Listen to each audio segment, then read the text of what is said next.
दोस्तों, आज के समय में इंसान ने अब तक बहुत सी चीज़ों के बारे में प्रोजेक्ट करना सीख लिया है। मौसम का पता हम लगा लेते हैं, कंपनी में कितना लॉस या प्रॉफिट होगा, शेयर मार्केट के बारे में बहुत सारी चीज़ों के बारे में हम पता लगाते ही रहते हैं और सीखते ही रहते हैं। इंसान की कुछ ऐसी कमजोरियां हैं जो वह अवॉइड नहीं कर पाता है।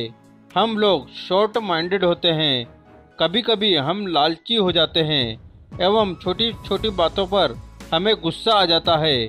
हम इंसानों का जो दिमाग है वह बदलता रहता है। हमारे अंदर सेल्फ डिपेंडिंग जैसी वीकनेस होती है।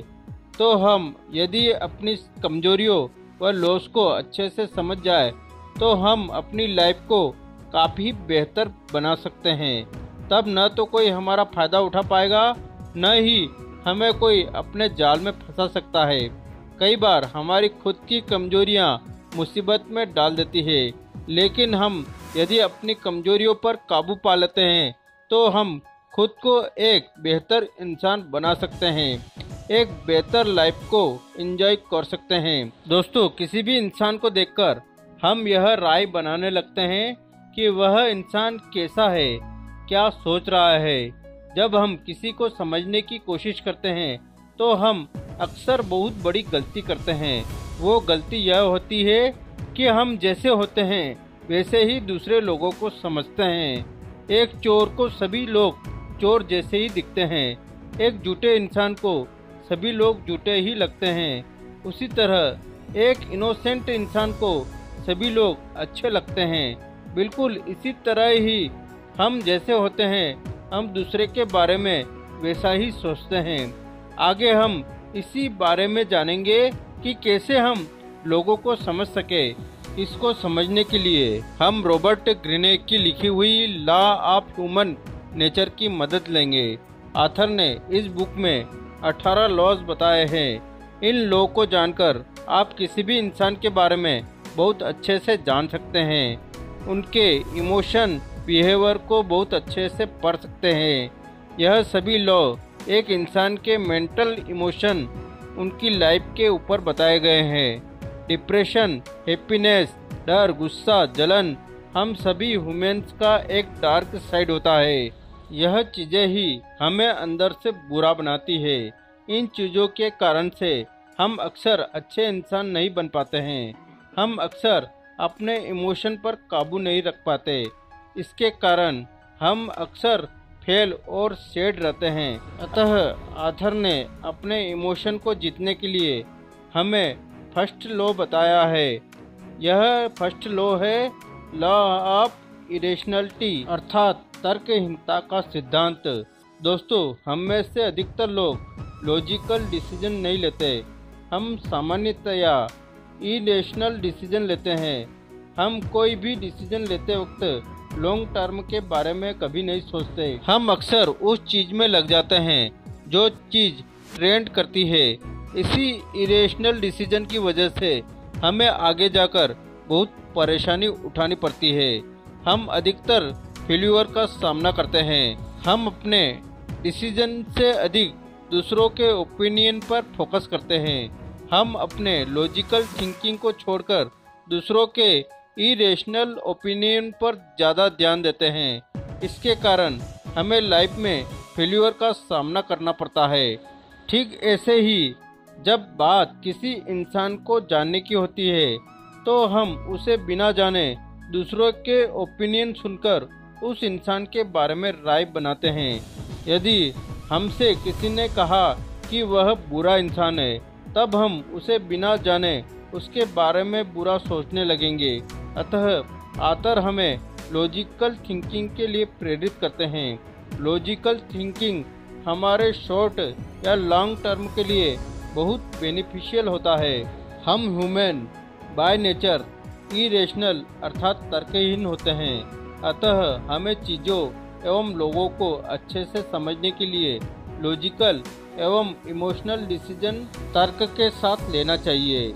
जब इस लॉ को हम अच्छे से यूज करेंगे तब हम किसी को बहुत अच्छे से समझ पाएंगे। इसी प्रकार हम दूसरे लॉ की बात करें तो वह लॉ है लॉ ऑफ नर्सिसिज्म। दोस्तों, खुद के अंदर कॉन्फिडेंस होना बहुत ही अच्छी बात है, लेकिन जब यही कॉन्फिडेंस ओवर कॉन्फिडेंस हो जाता है तो यह चीज़ हमारे लिए बहुत बुरी होती है।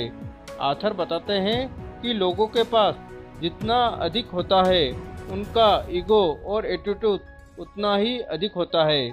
वह लोग अपने से बड़े लोगों की बहुत रिस्पेक्ट करते हैं, लेकिन जब बात अपने से छोटे लोगों की होती है तो वह उन्हें जानवरों की तरह समझते हैं, उनसे अच्छे से बिहेव नहीं करते, उनकी रिस्पेक्ट नहीं करते। उनके अकॉर्डिंग उनसे छोटे लोग सिर्फ उनके काम के लिए बने हैं। यह बात सच भी है। हम में से अधिकतर लोग ऐसे होते हैं कि वो अपने से छोटे लोगों का रिस्पेक्ट नहीं करते। उदाहरण के लिए, यदि आप अपने क्लास के एक स्मार्ट बच्चे हैं तो आप केवल उन्हीं से दोस्ती करोगे, उनके साथ ही रहना पसंद करोगे जो आप जैसे स्मार्ट होगे। आप एक वीक बच्चे के साथ कभी अपना टाइम स्पेंड नहीं करोगे। आप उस वीक बच्चे को एक लो ग्रेड स्टूडेंट समझोगे, उसकी रिस्पेक्ट नहीं करोगे। यही होता है नर्सिसिज्म, लोगों को अपना गुलाम समझना। हमें इसको बदलने के लिए अपने अंदर 4 चीज़ें बिल्ड करनी होगी। First, the empathic attitude. दूसरे लोगों के नज़रियों को जानना, उन्हें अच्छे से ऑब्जर्व करके उसके एक्शन को एनालिसिस करना। Second, Vercel attitude. लोगों के बिहेवियर एवं उनके बॉडी लैंग्वेज पर अच्छे से ध्यान देना। लोगों की बॉडी लैंग्वेज जानकर हम उनके बारे में बहुत कुछ जान सकते हैं। Third, analytic empathy. यदि आप किसी को अच्छे से जानना चाहते हैं तो उनके पास्ट को जानें। उनका पास्ट कैसा था, उनकी फैमिली का एनवायरनमेंट, जिसे आप उस पर्सन को अच्छे से समझ पाओगे। Fourth, empathic skill. हम जितने अधिक लोगों से मिलेंगे हम उतना अधिक बेहतर होंगे। अधिक लोगों से मिलने का मतलब बहुत अधिक नॉलेज उनके बारे में और अच्छी इन्फॉर्मेशन। इन 4 रूल को फॉलो करें तो आप किसी भी इंसान को बहुत अच्छे से समझ पाएंगे। इसी प्रकार अन्य दूसरे लॉ की बात करें तो वह है लॉ ऑफ रोल प्लेइंग। दोस्तों, हम बचपन से ही बहुत अच्छे एक्टर होते हैं। किसी को भी झूठ बोलने में और अपने फेशियल एक्सप्रेशन से अपनी बात बताने में हम बहुत स्मार्ट होते हैं। एक छोटा बच्चा रोने से यह बताता है कि उसे खाने की आवश्यकता है। किसी को गिफ्ट मिलने से उसके चेहरे पर एक स्माइल आ जाती है, वह इंडिकेट करता है कि वह कितना खुश है। हम बचपन से ही हर एक सिचुएशन के लिए अलग अलग इम्प्रेशन बनाते आ रहे हैं। जैसे जैसे हम बड़े हो रहे हैं, इसी चीज़ को हमारे सबकॉन्शियस माइंड में फिक्स कर लिया है। हमें ये पता होता है कि हम किस सिचुएशन में कैसे फेशियल इम्प्रेशन एवं रिएक्ट करें। हम सभी इंसानों के 2 फेस होते हैं। एक फेस जो हम दुनिया को दिखाते हैं, दूसरा फेस जो सिर्फ हमें पता होता है। किसी भी इंसान को अच्छे से जानने के लिए आपको मास्क के पीछे छुपे हुए इंसान को जानना होगा।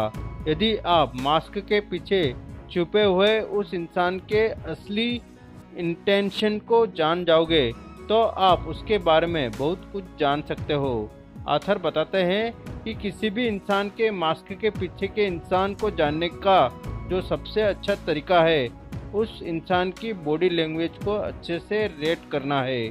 क्योंकि हम अक्सर झूठ बोलते हैं लेकिन हमारी बॉडी लैंग्वेज कभी झूठ नहीं बोलती। यदि आप लोगों के बॉडी लैंग्वेज को पढ़ना सीख जाओगे तो आप किसी भी इंसान को बहुत अच्छे से जान जाओगे, उसके नेचर एवं उसके बिहेवियर को बहुत अच्छे से पहचान पाओगे। दोस्तों, इसी प्रकार हम दूसरे अन्य लॉ की बात करें तो वह है लॉ ऑफ कंपल्सिव बिहेवियर। दोस्तों, किसी भी इंसान को समझने के लिए हमें उसके कैरेक्टर को बहुत अच्छे से समझना होगा। एक इंसान का कैरेक्टर उसके बारे में बहुत कुछ बताता है। हमारा कैरेक्टर हमारे बचपन से बनता है, उसमें हमारे पेरेंट्स का बहुत बड़ा हाथ होता है। एक अच्छा कैरेक्टर अच्छी पेरेंटिंग नॉलेज, मेंटर एवं बहुत कुछ से बनता है। हम जितना अच्छा, जितना अधिक सीखेंगे, हमारे लिए वह उतना ही अच्छा होगा। किसी से भी मिलकर हम उसके बिहेवियर को देखकर उसके बारे में बहुत कुछ बता सकते हैं। एक अच्छा और मैच्योर बिहेवियर एक इंसान को दूसरे से अलग बनाता है, उसे एक अच्छा इंसान बनाता है। लोगों के अच्छे बुरे इमेज के बजाय उनके कैरेक्टर को देखना चाहिए। हम अक्सर वही करते हैं जो हमारे कैरेक्टर में होता है। एक झूठ बोलने वाला इंसान अक्सर झूठ बोलेगा क्योंकि झूठ बोलना उसके कैरेक्टर में होता है। ठीक वैसे ही आपको दूसरे को समझने के लिए उनके कैरेक्टर को अच्छे से जानना होगा। उनके एक्शन उनके कैरेक्टर के बारे में बहुत कुछ बताएंगे, अतः आप उनके कैरेक्टर को जानिए। दोस्तों, इसी प्रकार हम दूसरे अन्य लॉ की बात करें तो वह है लॉ ऑफ कॉन्शसनेस। दोस्तों, हम सभी के अपने अपने डिज़ायर होते हैं। कुछ लोगों के डिज़ायर होते हैं नई चीज़ों को सीखना, कई लोगों को डिज़ायर होते हैं नई चीज़ें ढूंढना, कुछ लोगों को नई चीज़ें करना बहुत पसंद होता है। ठीक वैसे ही हम सभी के अपने अपने डिज़ायर होते हैं। अतः आथर बताते हैं कि यदि हम लोगों के डिज़ायर को जानेंगे तो उन्हें और अच्छे से समझ सकते हैं। एक अच्छे इंसान के अच्छे ही डिज़ायर होंगे, जबकि एक बुरे इंसान के बुरे डिज़ायर होंगे। जब आपको लोगों के बुरे डिज़ायर के बारे में पता लगे तो आप उनसे दूरी बना ले। यह चीज़ें आपके लिए बहुत अच्छी होगी। आज हम अपने आसपास जितने भी अच्छी एवं बुरी चीज़ें देखते हैं वह सब हमारे ही डिज़ायर की वजह से है। माइक्रोसॉफ्ट एवं एप्पल जैसी कंपनी भी किसी का डिज़ायर था, इस कारण से वह आज बन पाई है।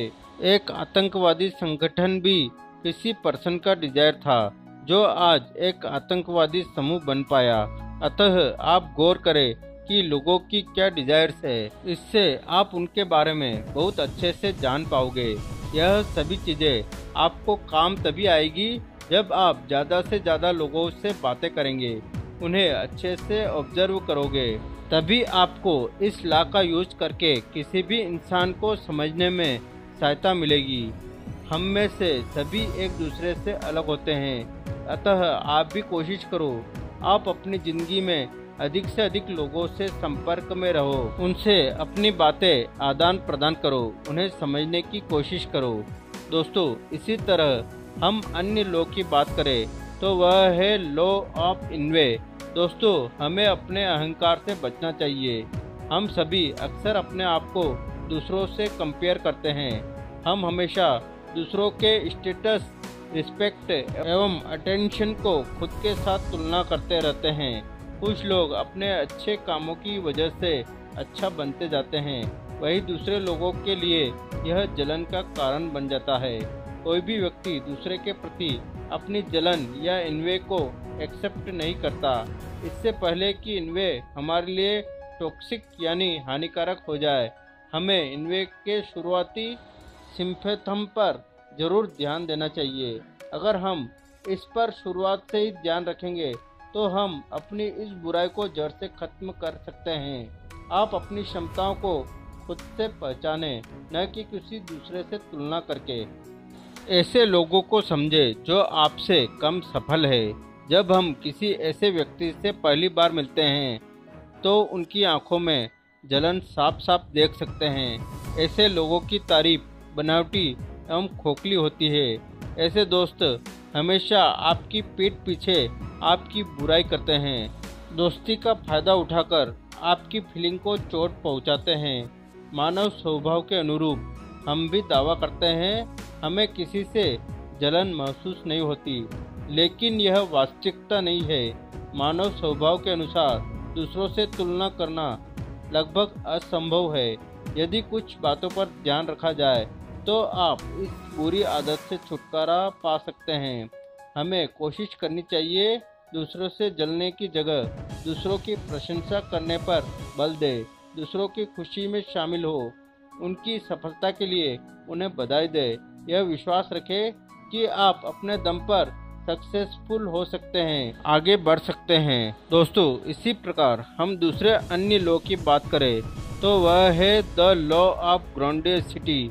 दोस्तों, हमें अपनी सीमा को पहचानना चाहिए। आथर कहते हैं कि हम सभी लोगों के अंदर खुद के बारे में हमेशा ऊंची सोच होती है। जब हमारे ऐसे विचार रियलिटी से अलग हो जाते हैं तो हम बनावटी हो जाते हैं।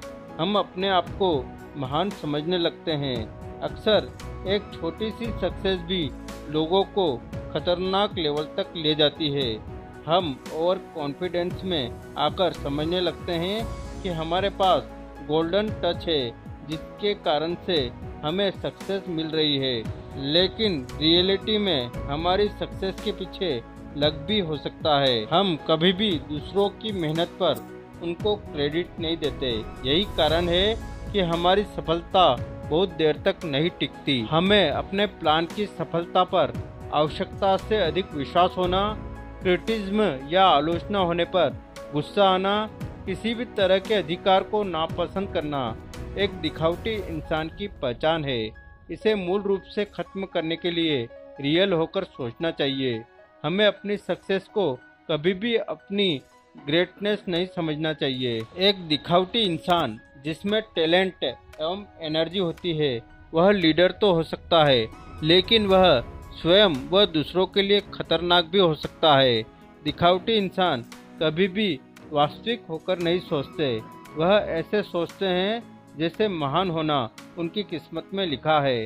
ग्रैंडियोसिटी यानी बड़ा बनने की इच्छा एक ऐसी एनर्जी है जो हम सभी में होती है। यह हमारे पास जो है उससे अधिक पाने के लिए एवं अपनी पहचान बनाने के लिए हमें इनकरेज करती है। समस्या ग्रैंडियोसिटी की एनर्जी में नहीं है, समस्या उसमें है कि हम इसे किस तरह यूज करते हैं। हमें इस एनर्जी का इस्तेमाल अपनी प्रॉब्लम को सॉल्व करने में करना चाहिए, अपनी रिलेशनशिप को बेहतर बनाने में करना चाहिए, न कि खुद को दूसरों से ऊंचा दिखाने में करना चाहिए। दोस्तों, इसी प्रकार हम दूसरे अन्य लॉ की बात करें तो वह है the law of death Daniel. दोस्तों, अपनी मृत्यु को ध्यान में रखें। हम में से अधिकतर लोग अपनी मौत के विचार को अवॉइड करते हैं, मौत की बात सोचकर डर जाते हैं, लेकिन इसकी जगह मौत की सच्चाई हमेशा हमारे दिमाग में होनी चाहिए। यह लाइफ एक दिन खत्म हो जाएगी, इसकी समझ ही हमारी जिंदगी को एक पर्पस देती है, अपने गोल्स की तरफ काम करने का एहसास दिलाती है। यह हमें इस बात की समझ देती है हमारी छोटी सी जिंदगी में क्या मायने रखता है और क्या नहीं। कुछ लोग दूसरों से अपने को अलग करके महान महसूस करते हैं, किंतु हमें देखना चाहिए सबकी मौत होती है। यह सच्चाई हम सभी को समान बनाती है। अधिकतर इंसानों के लिए मौत एक डरावनी चीज़ है। हम केवल मौत से जुड़े दुख एवं दर्द को देख पाते हैं, लेकिन हमें ज़रूरत है कि हम लाइफ की इस सच्चाई को एक्सेप्ट करें। इस अपॉर्चुनिटी का उपयोग कुछ नया सीखने एवं खुद को मजबूत बनाने में करें। मौत की सच्चाई को एक्सेप्ट करके हम अपनी लाइफ अधिक खुलकर एवं टेंशन फ्री होकर जी सकते हैं। इससे हमारा काम भी बेहतर हो जाता है, हमारे रिलेशनशिप भी अच्छे हो जाते हैं। दोस्तों, आथर का कहना है कि अपना रवैया बदलकर अपनी परिस्थितियां बदले। हम सभी दुनिया को अपनी तरह से देखते हैं। हर किसी का दुनिया को देखने का नज़रिया अलग होता है। यह हमारा एटीट्यूड होता है। यह डिसाइड करता है हमारी लाइफ में हमारे साथ क्या होगा। अगर आपका रवैया डर का है तो हर चीज़ आपको नेगेटिव नज़र आएगी। आप अपनी गलती के लिए दूसरे को ब्लेम करेंगे। यदि हम बुरा महसूस करते हैं तो हमारी प्रेजेंस में दूसरे भी ऐसा ही एक्सपीरियंस करते हैं। हम अपना रवैया पॉजिटिव बताकर अपने प्रॉब्लम से सीख सकते हैं, अपॉर्चुनिटी को क्रिएट कर सकते हैं। हमें अपनी विल पावर की लिमिट को जानना चाहिए, देखना चाहिए कि वह हमें कितना दूर ले जाती है। हम अक्सर अपने बचपन की बुरी घटनाओं एवं डर को जीवन भर साथ लेकर चलते हैं। इसी के चलते हम नेगेटिव एटीट्यूड बना लेते हैं। हम सभी को यह राय बनाना पसंद होता है। हम दुनिया की सभी सच्चाइयों को भली भांति जानते हैं। अन्य लोगों की तरह ही हम भी दुनिया को देखते हैं, लेकिन सच्चाई इससे उलट होती है। किन्हीं भी दो व्यक्ति का नजरिया एक जैसा नहीं हो सकता। कार्ल जंग का मानना है, हमारे एटीट्यूड ही हमारे ब्रेन के काम करने एवं रिएक्ट करने की क्षमता होती है। नेगेटिव एटीट्यूड वाले लोग बचपन से ही दुनिया को नेगेटिवली देखते हैं। उन्हें लगता है कि कोई भी उनसे प्यार नहीं करता, वह सिर्फ क्रिटिज्म एवं धोखे की उम्मीद करते हैं। अपने खुद के नज़रिए को बड़ा करें, लोगों के बिहेवियर के पीछे के कारणों को जानने की कोशिश करें, खुद के जीवन का एक पर्पस बनाएं, उसे पाने के लिए अपनी लिमिटेशन से आगे बढ़ जाए।